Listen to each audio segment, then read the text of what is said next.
السلام علیکم ورحمۃ اللہ وبرکاتہ. اہلا و سہلا و مرحبا. اہلا و سہلا و مرحبا. اہلا و سہلا و مرحبا.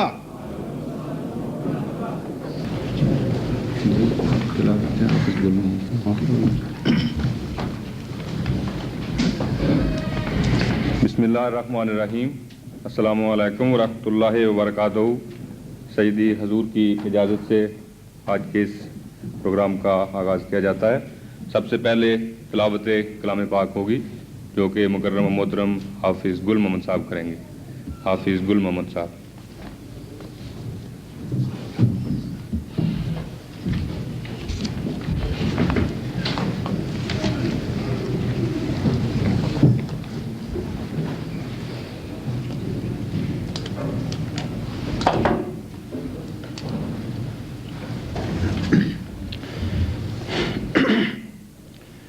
أعوذ بالله من الشيطان الرجيم.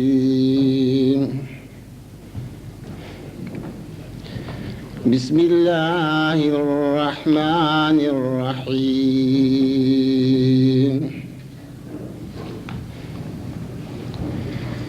لقد صدق الله رسوله الرؤيا بالحق لتدخلن المسجد الحرام إن شاء الله آمنين محلقين رؤوسكم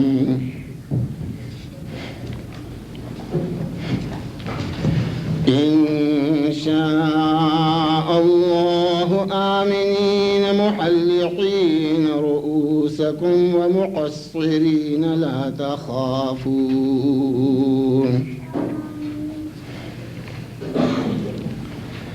فعلم ما لم تعلموا فجعل من دون ذلك فتحا قريبا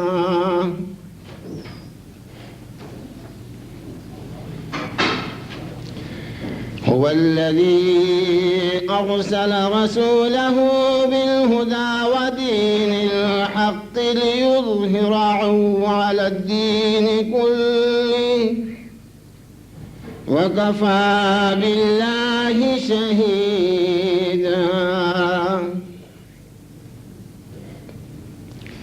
محمد رسول الله والذين معه أشداء على الكفار رحماء بينهم تراهم ركعا سجدا يبتغون على الكفار رحماء بينهم تراهم ركعا سجدا يبتغون فضلا من الله ورضوانا سيماهم في وجوههم من أثر السجود ذلك مثلهم في التوراة ومثلهم في الإنجيل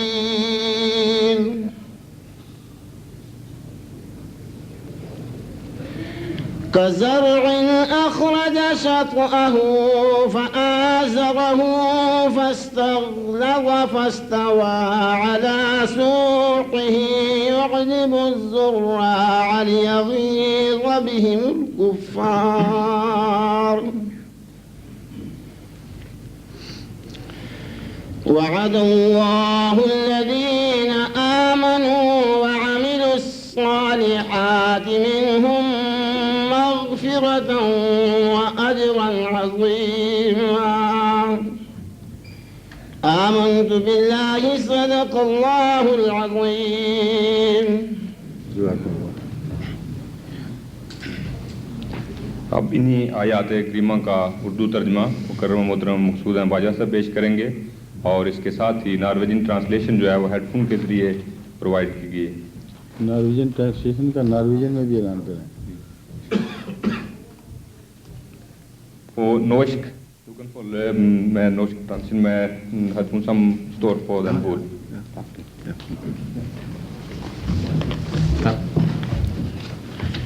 بسم اللہ الرحمن الرحیم. سورہ فتح آیت نمبر 28-33. اللہ نے اپنے رسول کو اس رویا کا مضمون پوری طرح سچا کر کے دکھا دیا جس میں یہ بیان تھا تم مسجد حرام میں اگر خدا نے چاہا تو امن کے ساتھ ضرور داخل ہوگے اور اپنے سر پوری طرح منڈوائے ہوئے یا چھوٹے بال کروائے ہوئے ہوگے, کسی سے نہ ڈرتے ہوگے, اور اللہ نے جو کچھ جان لیا جو تم نہیں جانتے تھے, اور اس نے اس کے ورے ایک اور فتح رکھ دی ہے. وہ خدا ہی ہے جس نے اپنے رسول کو ہدایت اور دین حق کے ساتھ بھیجا ہے تاکہ تمام دینوں پر اس کو غالب کر دے, اور اللہ ہی کافی گواہ ہے. محمد صلی اللہ علیہ وسلم اللہ کے رسول ہیں, اور جو لوگ ان کے ساتھ ہیں وہ کفار کے خلاف بڑا جوش رکھتے ہیں, لیکن آپس میں ایک دوسرے سے بہت ملاطفت کرنے والے ہیں. جب تو انہیں دیکھے گا انہیں شرک سے پاک اور اللہ کا مطیع پائے گا. وہ اللہ کے فضل اور رضا کی جستجو میں رہتے ہیں. ان کی شناخت ان کے چہروں پر سجدوں کے نشان کے ذریعہ موجود ہے. یہ ان کی حالت تورات میں بیان ہوئی ہے, اور انجیل میں ان کی حالت یوں بیان ہے کہ وہ ایک کھیتی کی طرح ہوں گے جس نے پہلے تو اپنی رویدگی نکالی, پھر اس کو آسمانی اور زمینی غذا کے ذریعہ سے مضبوط کیا, اور وہ رویدگی اور مضبوط ہو گئی, پھر اپنی جڑ پر مضبوطی سے قائم ہو گئی, یہاں تک کہ زمیندار کو پسند آنے لگ گئی. اس کا نتیجہ یہ نکلے گا کہ کفار ان کو دیکھ دیکھ کر چلیں گے. اللہ نے مومنوں اور ایمان کے مطابق عمل کرنے والوں سے وعدہ کیا ہے کہ ان کو مغفرت اور بڑا اجر ملے گا. Assalamu alaikum. Får jeg lov å oversette på norsk det som er resitert fra Koranen? Sannelig over den som sier, vår Herre er Allah, og som så forblir standheftig. Stiger englene ned og sier, frykt ikke og sørg ikke, men mottag gledelig nytt om den hage som er lovet dette. Vi er deres venner og beskyttere i dette liv og i det kommende. Og det vil dere ha alt hva deres sjeler begjærer, og det vil dere få alt hva dere ber om, som en underholdning fra den tilgivende og barmhjertige. Og hvem fører skjønnere tale enn det som kaller mennesker til Allah og handler rettferdig, og sier, sannelig, jeg hører til den som underkaster seg Allahs fullstendig. Og godt og ondt er ikke likt, gjengjeld da det onde med det beste, så plutselig vil du se at den som var din fiende er blitt en varmhjertet venn. Og kun de utholdende vil oppnå denne stillingen, og kun de som eier en stor del av gode egenskap vil få den skjenket.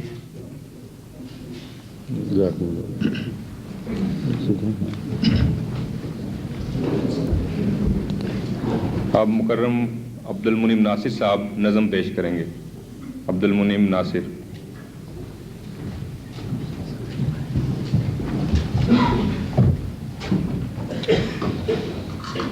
حضرت مسیح موعود علیہ الصلوۃ والسلام کا پاکیزہ منظوم کلام.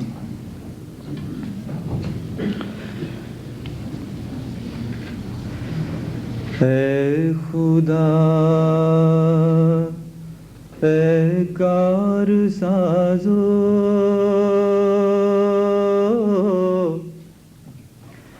عیب پوشو کردگار اے میرے پیارے میرے محسن میرے پروردگار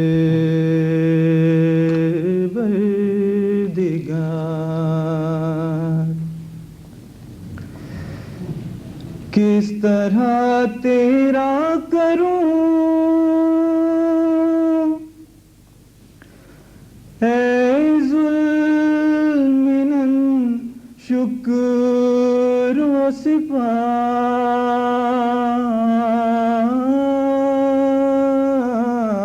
سپاس کس طرح تیرا کروں اے ذوالمنن شکر و سپاس وہ زبان لاؤں کہاں سے جس سے ہو یہ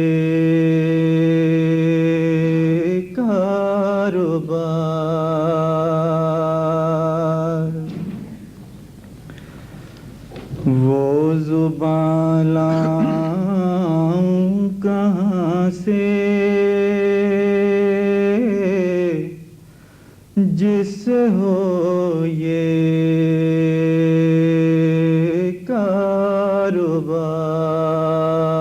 کاروبار کام جو کرتے ہیں تیری راہ میں پاتے ہیں جزا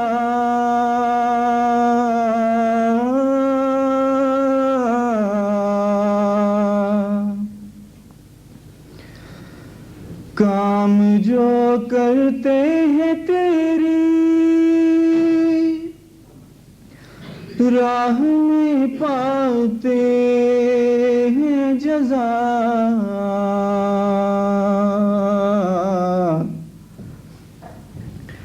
مجھ سے کیا دیکھا کہ یہ لطف و کرم ہے بار بار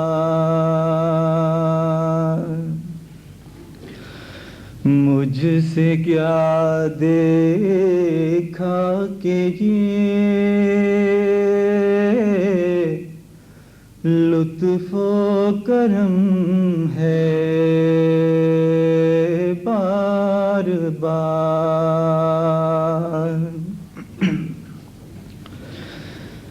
یہ سراسر فضل و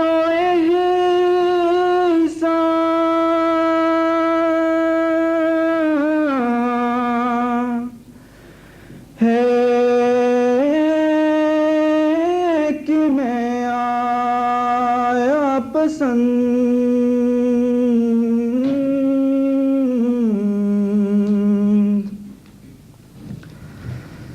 یہ سراسر فضل و احسان ہے کہ میں آیا پسند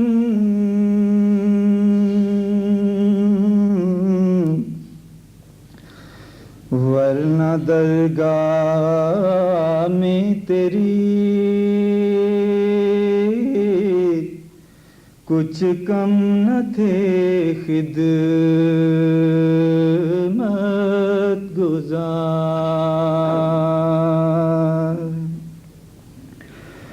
ورنہ درگاہ میں تیری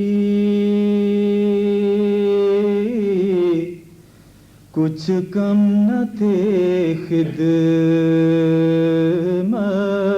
گزار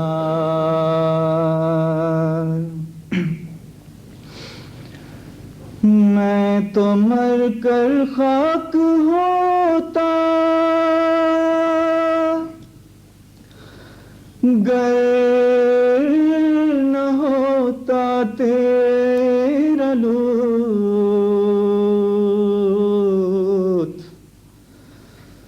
پھر خدا جانے کہاں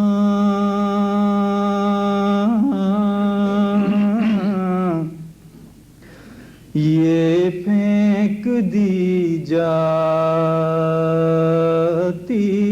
غبار،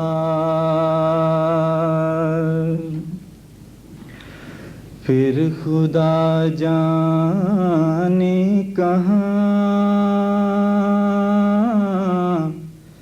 یہ پھینک دی جاتی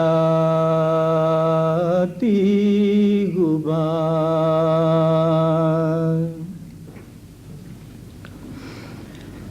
آسماں پر دعوت حق کے لیے ایک جوش ہے،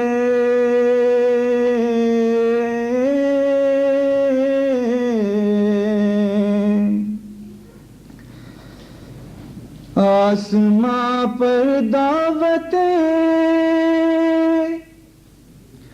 حق کے لیے ایک جوش ہے،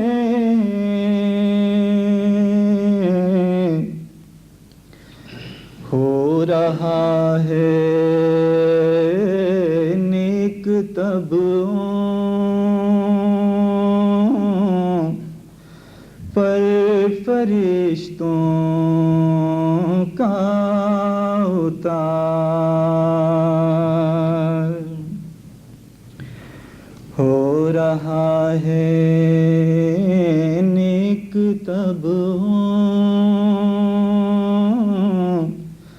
پر فرشتوں کا اتار،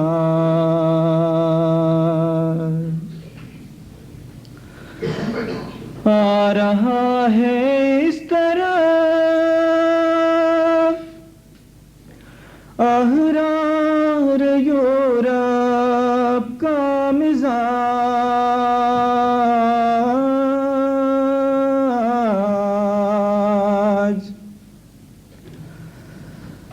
آ رہا ہے اس طرح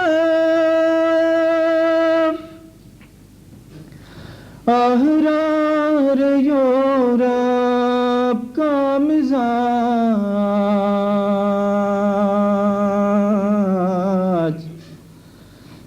نبض پھر چلنے لگی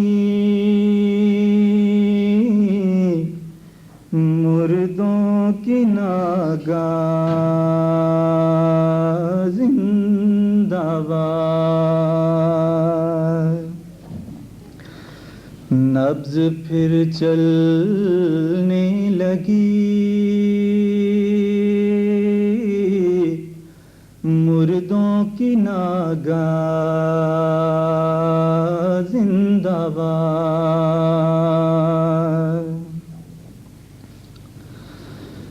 اسمعوا صوت السماء جاء المسیح جاء المسیح،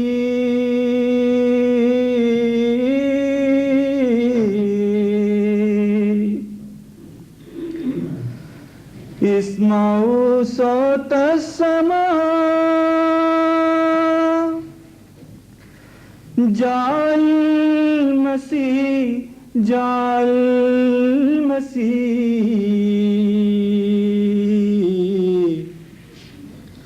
نیز بشنو از زمین آمد امام کامگار،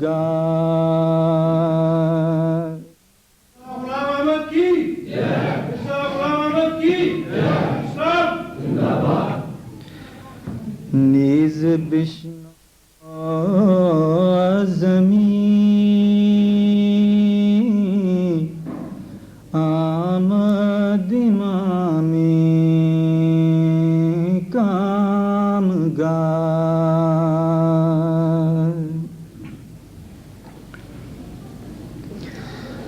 ہر طرف آواز دینا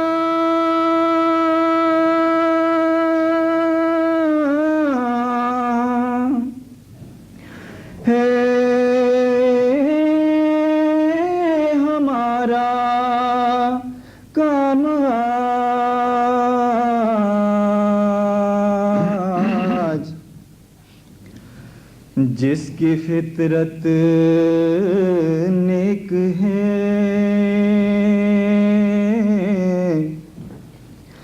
وہ آئے گا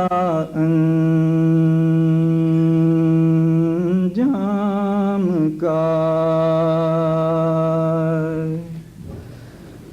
جس کی فطرت نیک ہے وہ آئے گا انجام کا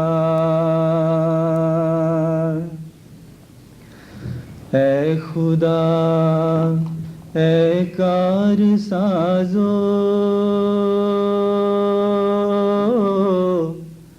عیب پوشو کردگار اے میرے پیارے میرے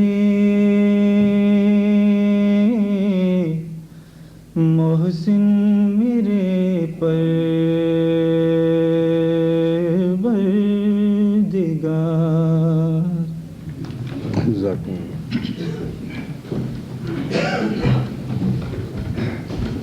آج ہمارے اس اجلاس میں اس کمیون کے میئر مسٹر پیر اولون تشریف رکھتے ہیں. انہوں نے اس خواہش کا اظہار کیا کہ کیونکہ ان کی کمیون میں یہ اجلاس ہیں یہ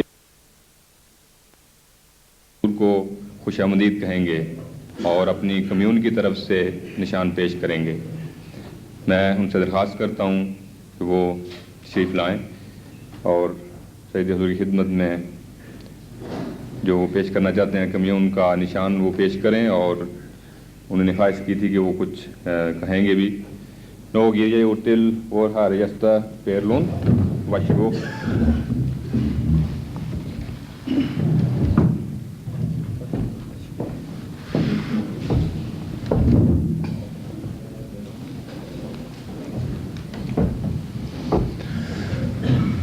Ærede Khalif, kjære venner.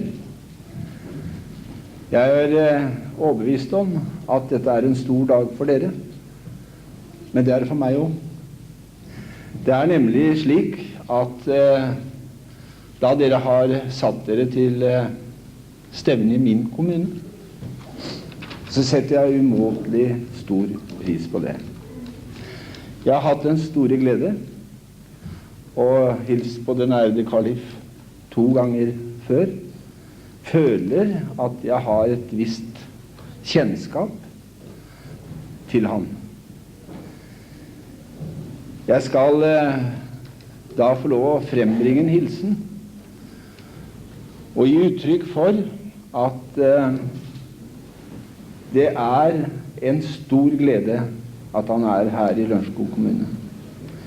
Men jeg kan heller ikke la anledningen gå ifra meg til å fortelle litt om hvor er vi i Lørenskog kommune. Blir det oversatt? Ja. Kan ikke han gutten komme som taler direkte? Ja, ok. Ja. انہوں نے فرمایا ہے کہ جیسا کہ آپ کے لیے آج یہ بہت بڑا اور خوشی کا دن ہے، میرے لیے بھی بہت بڑا اور خوشی کا دن ہے اور میں بہت خوش ہوں کہ مجھے یہ موقع ملا، میں یہاں آیا اور آپ نے ہماری کمیون میں یہ پروگرام رکھا. اور ساتھ ہی فرماتے ہیں کہ اس سے پہلے میں 2 دفعہ حضور سے ملاقات کر چکا ہوں اور میں ذاتی طور پر جانتا بھی ہوں اور کہتے ہیں کہ میرے لیے یہ بہت بڑی خوشی کی بات ہے کہ آج میری کمیون میں آپ یہاں یہ اجلاس کر رہے ہیں. Jeg kunne se på ansiktet til det ærede Khalif at han ikke forstod hva jeg sa. Og da skjønte jeg det heller ikke ble oversatt. Og jeg er veldig opptatt at han skal høre litt på hva jeg sier nå. Så jeg kunne gjerne tenkt meg en stor ved siden av salebyrde. Ja. انہوں نے کہا کہ اس سے پہلے میں نہیں سن سکا، اس کے لیے جو بھی نظام کا یا تھا اس کا کیا، لیکن ان کا امید ہے کہ اب جو میں کہہ رہا ہوں وہ ڈائریکٹ حضور جو سے سن رہے ہیں اور سمجھ رہے ہیں. I det huset vi er i, er et av de viktigste hus vi egentlig har for det siste trinn i utdannelsen for vår ungdom, før den går over i den voksnes utdannelsesverden. وہ کہتے ہیں کہ یہ بہت بڑا ہمارے لیے مسئلہ ہے بچوں کا خاص طور پہ جب کہ وہ جوانی کی عمر کو پہنچتے ہیں. Og her det for lite av dere اور ungdom. اور وہ کہتے ہیں کہ آپ کی جماعت کا جو نظام ہے اس کے تحت وہ محسوس کرتے ہیں کہ یہ بہت کم ہے دوسروں کی نسبت. دوسروں میں بہت بڑے مسائل ہیں. Jeg har den første pakistaner jeg traff var i 1970. Og faktisk talt så har jeg fulgt mange andre år fra de årene framover til i dag.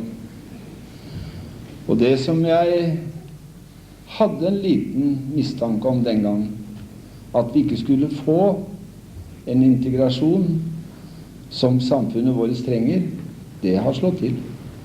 وہ کہتے ہیں کہ 1970 میں جب پہلی دفعہ یہ ایک غیر ملکی سے غالباً پاکستان کے ذکر کیا ملے تھے تو اس وقت انہوں نے محسوس کیا تھا کہ یہ بہت مشکل ہے کہ وہ اس کلچر کو سمجھ کے اس میں اپنے آپ کو ایڈجسٹ کر سکیں. Og hvorfor? Det for lite av dere i dette huset. Og her det utfordringen for det voksne liv